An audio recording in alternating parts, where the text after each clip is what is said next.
baay'ee nama gaddisiisa. Dhugaa dubbachuu baay'ee tokko nama gaddisiisaa jechuudha. Maaliif dhalli namaa garaa walitti jabaatee jechuudha. Biyya keenya keessatti kun kan ta'e jechuudha. Baay'ee garaa namaa nyaata. Egaa nagaa hin daganne obboloota koo akkam jirtu? Nagaa keessanii ani nagaa kooti, isinis bakka lafa jirtanitti nagaa guutuu akka qabdan abdii guddaan qaba. Ani obboleettiin keessan Waaqayyo haa galatu nagaa kooti. Egaa mucaa xiqqoo kanarratti gocha suukanneessaa gocha hin taane irratti raawwatame jechuudha. Baay'ee nama gaddisiisa biyya keenya keessattidha. Mucaan kun kan dhalate godina Wallagga Lixaa aanaa Najjoottidha jechuudha kan dhalate. Haa ta'u malee mucaan kun xiqqoodha. Bara 2010 dhalate. Kutaa tokko barataa jechuudha mucaan kun. Manaa ba'eetu naannoo sa'aatii 4tti manaa ba'ee jedhama. Manaa ba'ee ka'eetu manatti hin deebine. Achumaan hafee jedhama. Baay'ee nama gaddisiisa. Mucaan kun gaafa sa'aatii 4tti manaa ba'ee maatiin isaa eeganii dadhabanii naannoo sa'aatii 9tti barbaacha isaa jalqabanii jechuudha. Eeganii eeggiinni galuu dadhabee barbaacha isaa maatii fi firoota isaa boollaan barbaacha kaanii jedhan. Gaafa barbaadanii yotuma barbaadaa bulanii mucaa kana sa'aatii 24 keessatti otuma barbaadanii gaafa mucaa kana argan reenfa isaa bishaan keessatti gatamee argamee jedhama. Baay'ee nama gaddisiisa. Akka nama mucaan bishaan daakuu fakkeessanii qullaasaa wayyaa irraa baasame qullaasaa bishaan keessaa reenfa isaa arganii jedhama. Baay'ee nama gaddisiisa. Abbaa gatees hin beekamu, akkaataa inni itti bishaan seenes hin beekamu, garuu qullaasaa reenfa isaa bishaan keessaa fuudhanii reenfa isaa bishaan keessatti arganii awwaalanii jedha. Mucaan kun mucaa xiqqaadha. Umurii isaa waggaa 8 yookaan 9 hin caalle jechuudha. Bara 2010 dhalatee kutaa tokko barata.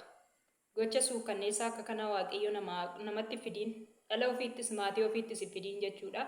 Mucaa kana reeffa isaa fudhatanii awwaallatanii jechuudha. Baay'ee garaa namaa nyaata dhugaa dubbachuuf akka kootti. Dhalli namaa garaa walitti jabaate jechuudha. Ani garuu namatu kana godhe ta'e dhalli namaa akkamitti garaa jabaatee bishaan keessatti nama darbu baay'ee nama gaddisiisa dhugaa dubbachuufi. Taateen kun biyya keenya keessatti kan ta'e daa'imni uumaan beekne lafaa dhuftuun xiqqoon akkasii gizee gocha suukanneessaa gocha namatti hin tolle waaqatti hin tolle kanaan duutu baay'ee tokko nama gaddisiisa.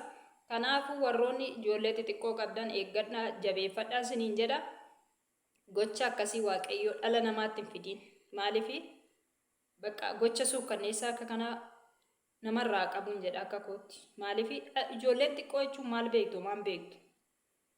Ijoolleen xiqqoo lafaa dhufe umurii kanaatti wanta tokko waan beektu hin qabdu. Garuu dhalli namaa garaa walitti jabaate jechuudha. Kana Waaqayyo namaa har'a haa qabu. Gadda akkasiis Waaqayyo namatti hin fidiin. Baay'ee nama gaddisiisa dhugaa dubbachuuf. Ijoolleen homaa hin beektu. Ijoolleen duudadha. Ijoolleen ganaa lafaa dhuftu iddoo guddaa guddattee iddoo guddaa gahuu dandeessi. Kanaaf maatiin mucaa kanaa reenfa isaa fudhatanii awwaallatanii baay'ee nama gaddisiisa dhugaa dubbachuufi. Egaa wanti godhamu hin jiru. Abbaa isaas hin baramne akkaataa inni itti du'e reenfuma isaatu bishaan keessatti argame malee akkaataa inni ofiisaa kufee namatu darbee wanti beekame hin jiru jechuudha. Reenfa isaa qofa bishaan keessaa fuudhanii qullaa qulqulluu isaa jechuudha wayyaa irraa baasameetu jira jechuudha. Awwaallatan maatii isaa. Egaa wanti godhamu hin jiru. Maatii isaa hundumaaf firoota isaa hundumaaf jajjabina. Isa immoo mootummaa isaatti taasimu baay'ee nama gaddisiisa. Gocha suukanneessaa akkasii Waaqayyo namarra haa qabu. Namattis dhala ofiittis maatii ofiittis hin fidiini. Baay'ee tokko nama gaddisiisa gocha akka kanaa dhugaa dubbachuufi. Egaa wanti godhamu hin jiru. Waaqayyo isaan haa jajjabeessu maatii isaa bicha. Isa immoo mootummaa isaatti taasimatu. Nagaan naaf turaa.